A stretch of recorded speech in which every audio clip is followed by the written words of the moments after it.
আজকে অনেক দিন পর এখানটাতে বরমশাই পেঁয়াজি ভাজছে, তাও আমি এখন ভিডিওতে দেখলাম, দেখার পরে বললাম কি পেঁয়াজি খাবো। অনেক দিন পর আমার ইচ্ছে হলো, এই যে পেঁয়াজি ভাজছে।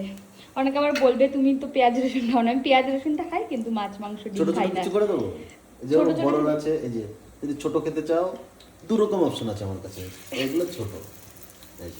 তুমি এগুলো একটু বেশি বড় করেছো। না না, এগুলো ভাত দিয়ে খেতে টেস্ট লাগে। তুমি দোকানের মতো করছো? হ্যাঁ, দোকানের মতো, ঠিক তাই। এগুলো ছোট, এগুলো বড়। এবার তোমার যেটা ভালো লাগে তুমি সেটা খেতে পারো। আরো সাইড করিয়ে দিতে পারবা কয়েকটা। না, ছোটগুলো আর দেবো না তো, দেখি না, আরেকটু মাঝারি সাইজ দাও এর থেকে।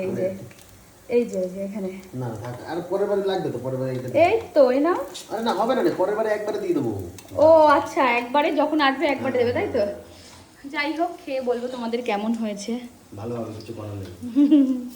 যদিও আমি পেঁয়াজগুলো বড় বড় কেটে ফেলেছি, তাই তো? অসুবিধা নেই।